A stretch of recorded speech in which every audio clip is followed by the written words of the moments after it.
Ils sont 3 prévenus comparaissant devant le tribunal correctionnel pour avoir expédié pendant plus d'1 an de la cocaïne vers l'Hexagone via des colis postaux ou des enveloppes timbrées. Selon l'accusation, ce réseau structuré expédiait régulièrement la drogue, parfois jusqu'à 500 grammes par envoi, par voie postale.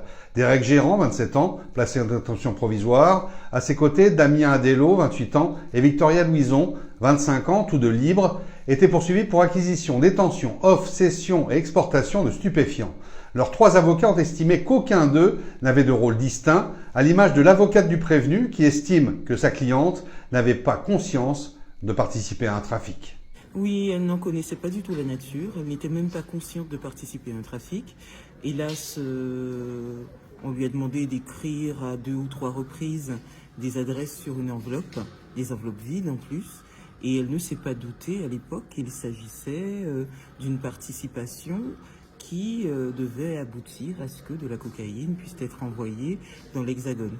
Et c'est vrai que c'est un peu dommage aujourd'hui qu'elle se retrouve à répondre de faits pour lesquels finalement elle n'a rien fait de conscient pour se retrouver devant la justice et encourir une peine lourde. Ouais, d'autant que le tribunal parle d'une organisation entre ces 3 individus. Oui, effectivement, on parle d'organisation, mais le terme organisation est un peu galvaudé. À mon sens, on est quand même sur un terme qui est disproportionné par rapport à la réalité de ce qui s'est passé. On est véritablement au très bas de l'échelle pour ceux qui sont véritablement concernés par une action véritable dans le cadre de ce mini-trafic. En réalité, vous avez des gens qui ont cherché un petit peu à se débrouiller. Il faut dire les choses telles qu'elles sont. Nous sommes face à des jeunes qui sont issus de quartiers qui sont particulièrement défavorisés, que tout le monde connaît, avec une misère humaine et une misère financière qui est réelle. Au bout d'un certain moment, ils essaient de s'en sortir, ils essaient de gagner, je dirais, 2 francs 6 sous qui leur permettraient d'assurer le quotidien tout simplement. L'avocat du second nommé, comme ses consoeurs, a relativisé l'importance de ce trafic. C'est vrai qu'on a appelé avec mes experts consoeurs de manière complémentaire sur ce qu'est le dossier. Moi, de manière un peu plus spécifique, j'ai indiqué que quand on parle de trafic de stupéfiants, naturellement, ce sont toujours un petit peu les mêmes mots qui reviennent. Le parquet a parlé de ravage, de trafic d'armes qui sont associés. Moi, j'ai relevé ce qu'il y avait dans la procédure, à savoir que sur 2 au moins de ces envois qui ont été interceptés, une fois, on a estimé qu'il n'y avait pas besoin de faire de livraison surveillée, ça veut dire voir à qui, avec surveillance, les colis ont été distribués pour remonter ensuite une filière.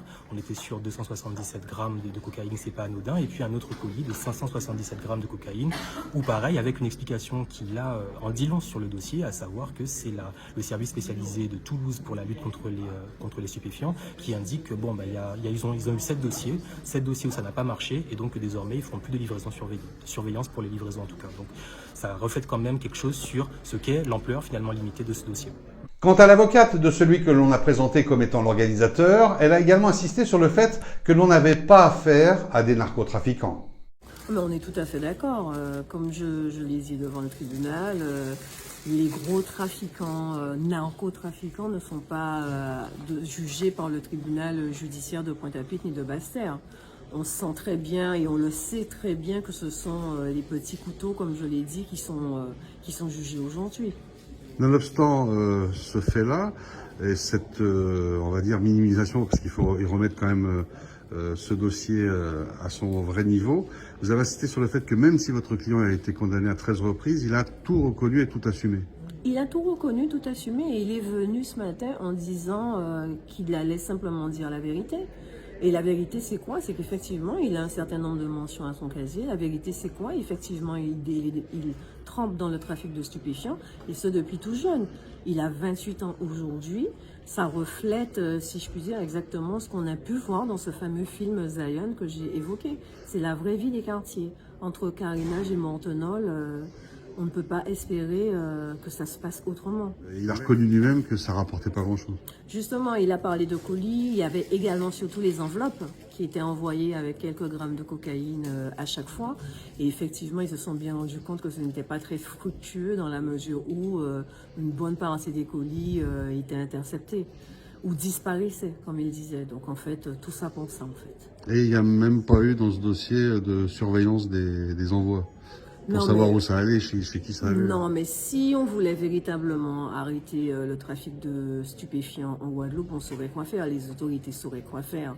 On sent très bien qu'il n'y a pas une réelle volonté de faire en sorte que ça soit des stupéfiants, que ça soit des armes, que tout cela soit stoppé.